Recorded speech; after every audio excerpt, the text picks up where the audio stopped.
Assalamualaikum warahmatullahi wabarakatuh, Buya.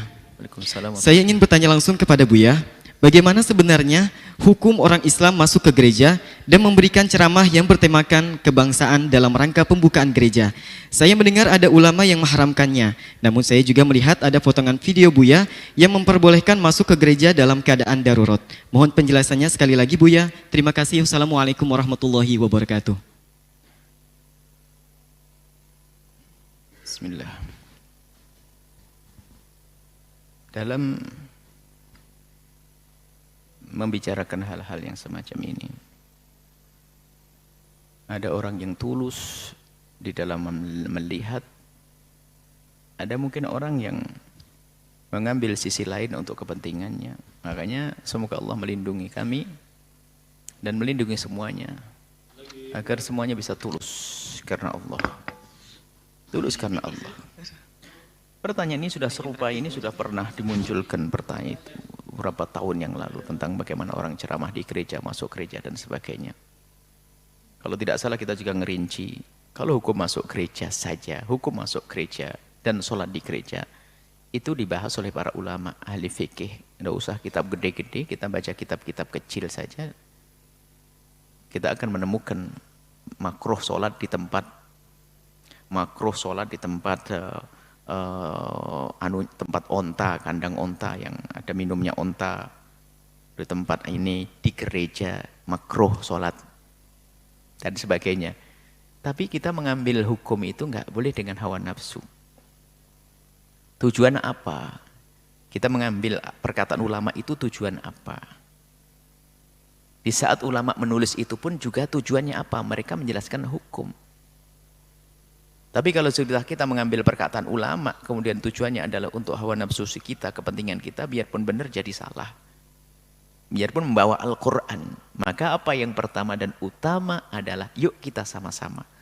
Kami perhatikan dalam masalah-masalah yang disampaikan ada 3 orang yang harus waspada. Ayo kita bareng-bareng selamat. Yang pertama yang masuk gereja. Yang kedua yang ngomentari yang masuk gereja. Yang ketiga yang punya kepentingan untuk YouTube-nya itu, untuk ini yang sering memotong sana, motong sini. Ini semua punya tanggung jawab di hadapan Allah.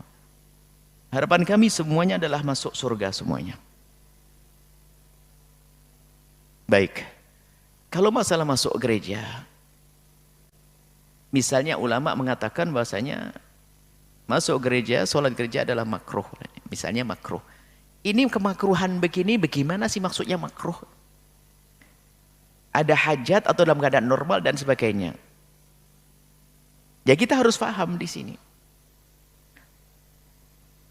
Kalau misalnya sebelum kita bicara tentang kejadian si fulan, saya pribadi, tiba-tiba kok saya sholat jamaah sama santri di gereja, atas dasar menemukan di kitab bahwasanya sholat di gereja hukumnya makruh. Kalau memang saya melakukan yang demikian, saya siap dihujat oleh manusia se-Indonesia. Ngapain aneh-aneh? Ngapain saya sholat ke gereja bawa santri? Maksudnya apa ini? Kan harus ada hikmah. Untuk apa saya sholat di gereja? Berbeda di saya kehujanan deras menjelang maghrib, saya belum sholat asar, saya mampir ke gereja, saya minta pada orang punya gereja, saya kalau kehujanan nggak kuat dingin, dia mempersilahkan, lalu waktu maghrib waktu asar saya sholat asar, nggak jadi makruh kok begitu. Jadi yang penting semua dari kita di saat masuk gereja, lepaskan dari hawa nafsu. Tujuan kita apa? Saya tidak tahu siapa orangnya, ada siapapun orangnya. Kalau hanya kita mempertahankan misalnya hawa nafsu kita, apalagi misalnya dari hamba-hamba yang diuji oleh Allah dengan kemasyhuran, hanya mungkin ada apakah karena ya bisa saja tulus karena Allah, ada sebuah tujuan yang jelas, itu yang tahu hanya Allah bukan saya. Jadi yang masuk gereja bisa saja tulus karena Allah, bisa saja sensasi, itu adalah, tapi saya tidak bisa memastikan niat mana, itu urusan hati kok. Hanya saya kembalikan kepada Anda yang masuk gereja, siapapun Anda, lalu Anda sholat di gereja atau bahkan ceramah di gereja, urusanmu dengan Allah, bukan media yang mengangkat kita menjadi terkenal, bukan urusan kita dengan Allah. Tujuanmu itu apa? Tanyakan diri sendiri, madharatnya apa, maslahatnya apa. Dan saya masuk gereja bukan saya melawan kelompok yang anti masuk gereja, bukan, saya memang ada tujuan. Kalau saya hanya pengen label saya adalah karena saya sudah terlanjur berfatwa bahwa saya masuk gereja nggak apa-apa, maka saya harus banyak masuk gereja, itu hawa nafsu. Sebab banyak ulama berfatwa tidak melakukan banyak. Fatwa disebutkan belum tentu melakukan. Ulama yang mengatakan sholat di gereja makruh belum tentu mereka sholat di gereja. Kita melepaskan diri kita dari hawa nafsu. Saya tidak mengatakan Anda salah masuk gereja, akan tapi tanyakan pada diri Anda, siapapun, mohon maaf, karena ini orang banyak, karena dulu orangnya beda katanya, orang yang beda, pokoknya urusan Anda dengan Allah, mungkin niatnya benar, ada tujuan tertentu yang memang benar masalah untuk umat, wallahu alam. Kalau hanya sensasi, karena label kita label terkenal, label ini, Masya Allah. Semoga Allah menjadikan kita ini adalah orang-orang yang tersembunyi, yang gak banyak dikenal gitu aja. Ini bahaya. Karena kita mengejar keterkenalan bisa saja terjerumus. Alhamdulillah aman, kita sembunyi di pondok, nggak ada. Baik, semoga Allah mengampuni. Yang diuji dengan kemasyhuran, semoga Allah jaga hati mereka. Yang mereka beliau-beliau yang diuji dengan kemasyhuran, yang terkenal di sana sini, disebut sana sini, semoga Allah menjaga hatinya, jangan sampai masuk kesombongan jadi senang masyhur sehingga semua program yang dihadirkan hanya untuk menjaga kemasyhurannya. Dan kita pun tidak boleh seudon kepada orang semacam itu. Ini nasihat. Waktu Anda masuk gereja, tujuan Anda apa? Antara Anda dengan Allah. Ingat ada hari akhir.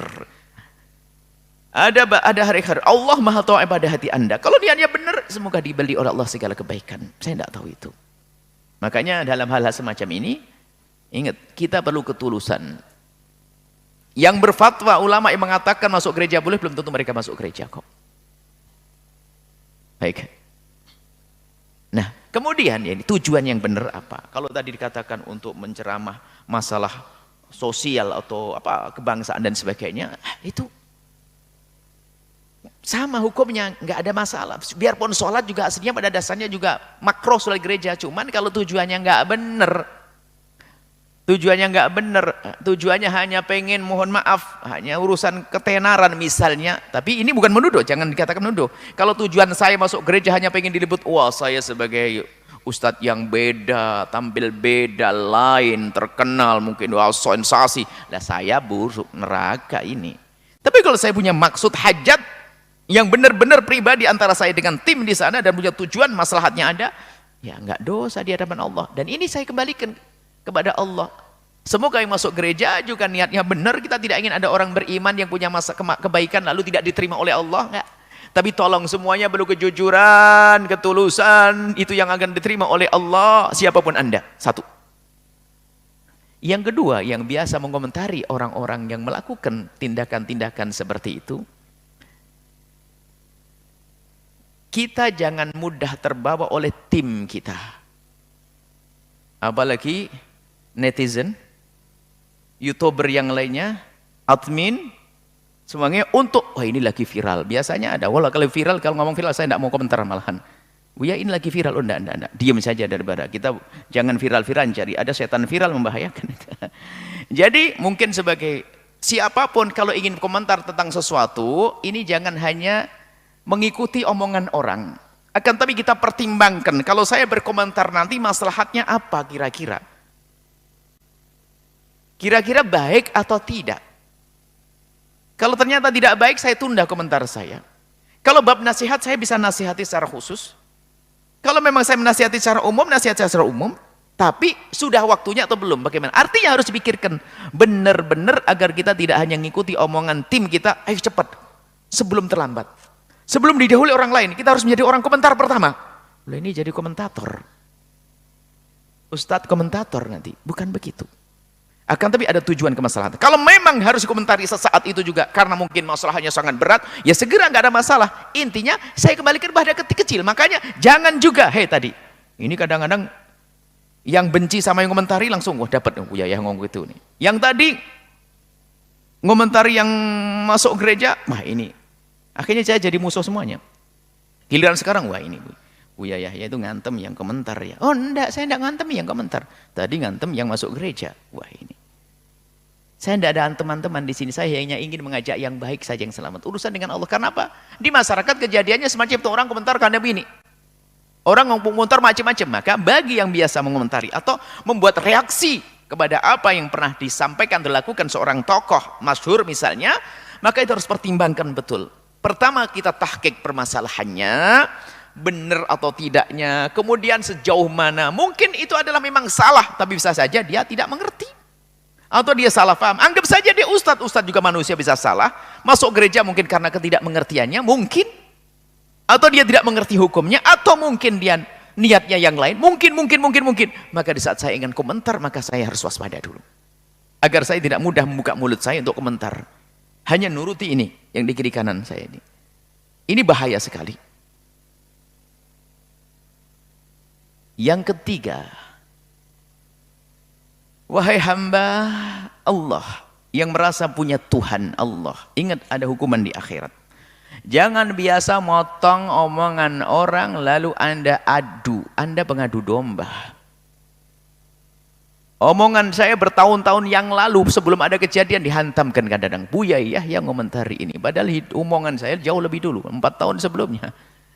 Kadang dipotong yang sesuai diadu. Sehingga nanti ada yang potongan kita dipotong, Buya Yahya menghantam orang masuk gereja. Waduh, saya jadi bosan. Satu lagi, Buya Yahya melibas habis orang yang komentari orang masuk gereja. Wah, habislah Buya. Masya Allah, innalillah. Wahai hamba Allah, amanat, yuk cari juru damai. Kalau memang kebatilan, yuk kita katakan kebatilan. Tapi ada caranya bagaimana. Ini lebih penting daripada, ini penting kami serukan, 3 manusia ini hendaknya harus waspada. Yang pertama tadi ingat, yang masuk gereja, yuk kita koreksi diri. Kalau memang sudah benar niatnya, pun seandainya benar niatnya, ke depan harus waspada, hati-hati. Bagaimana kita itu menjadi orang hebat, ngambil ikan tanpa harus keruh airnya.